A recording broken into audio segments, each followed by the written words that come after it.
Hello students, आप सभी का स्वागत है मेरे इस चैनल में। तो कई लोगों के सवाल आ रहे हैं, कई स्टूडेंट्स के सवाल आ रहे हैं। सभी परेशान हैं। ईएमआरएस की जो ऑफिशियल आंसर की आउट हुई है उसको लेके काफ़ी परेशान हैं और परेशान होना भी जायज़ है।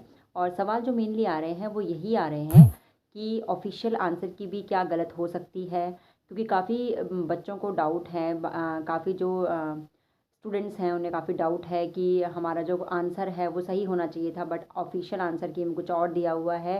तो डाउट के चलते काफ़ी सारे सवाल निकल के आ रहे हैं। उसमें से जो मेन सवाल यही है, क्या ऑफिशियल आंसर की गलत हो सकती है और क्या हम इसे चैलेंज करें या ना करें। तो सबसे पहली बात जो मैं कहना चाहूँगी, चैलेंज करना और ना करना ये आपके ऊपर है, ये आपका सेल्फ डिसीज़न है। इसके ऊपर हम कुछ नहीं कह सकते हैं। अगर आपको डाउट लग रहा है किसी क्वेश्चन में, आपको लग रहा है कि इसका आंसर ये नहीं होना चाहिए, तो आप बिल्कुल आप करिए चैलेंज आंसर की को, क्योंकि सिलेक्शन से ऊपर कुछ भी नहीं होता है। अगर आपका लग रहा है आपको कि 1-2 नंबर से सिलेक्शन रह जाएगा, तो आप बिल्कुल बेशक जाके अपनी आंसर की जो है उसको चैलेंज कीजिए जिस क्वेश्चन में आपको डाउट लग रहा है।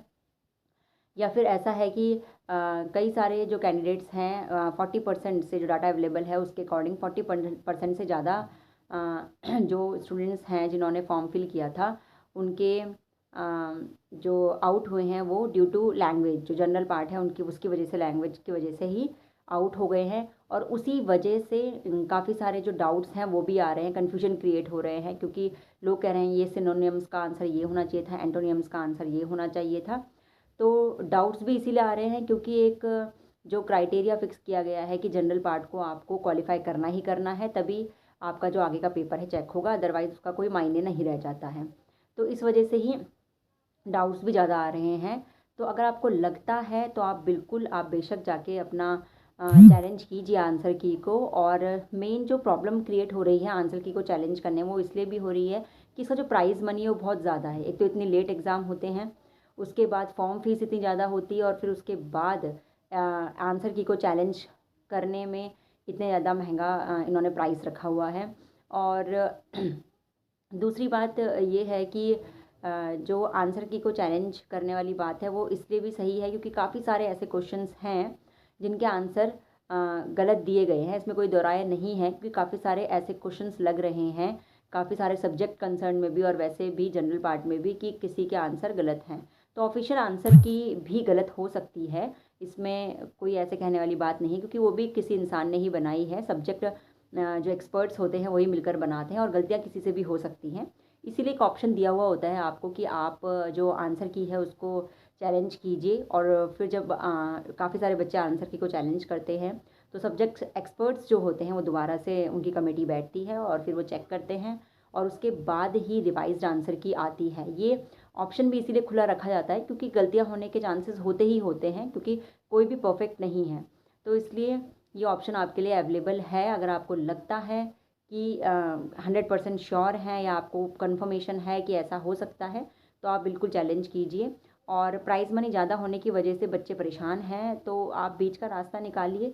आपके कुछ फ्रेंड्स वगैरह होंगे, कलीग्स होंगे साथ में, तो कुछ क्वेश्चंस, काफ़ी सारे क्वेश्चंस में बच्चों को डाउट है, काफ़ी सारे कि किस किस को चैलेंज करें। अगर ऐसे चैलेंज करने लग गए 4-5 क्वेश्चन के 5-6 हज़ार तो ऐसे ही चले जाएंगे।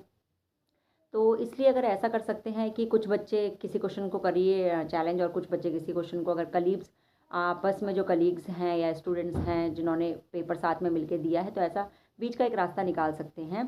बाकी परेशान होने की ज़रूरत नहीं है। रिवाइज्ड आंसर की दोबारा आएगी, तब आपको कंफर्म हो जाएगा कि किसका कौन सा आंसर था या कौन सा नहीं था। तो इसमें आप बिल्कुल भी परेशान मत होइए। कोई भी डाउट अगर आपको कुछ और होता है तो कमेंट सेक्शन में ज़रूर लिख के बताइएगा। और बिल्कुल पॉजिटिव अपना एटीट्यूड रखिए। 2024 में बहुत सारी वैकेंसीज अभी आएंगी और अभी आना भी है आंसर की ने। अभी देखते हैं आंसर की जो आएगी रिवाइज, जो उसमें क्या निकल के आता है। और बात रही कि कब तक आ जाएगी, तो 6 जनवरी तक तो इसकी डेट है कि आप चैलेंज कर सकते हैं आंसर की को। उसके बाद जिस हिसाब से ईएमआरएस लग रहा है काफ़ी तेज़ काम कर रहा है, तो हो सकता है 15 तारीख से पहले पहले आपकी रिवाइज्ड आंसर की भी आ जाए, तो आपको जल्दी देखने को मिल जाएगी। तो इसमें बिल्कुल भी टेंशन मत लीजिए।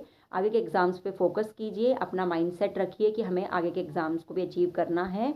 और कोई भी प्रॉब्लम हो तो कमेंट सेक्शन में ज़रूर लिखिएगा, और वीडियो पसंद आए तो वीडियो को लाइक शेयर कीजिए और चैनल को सब्सक्राइब कीजिए।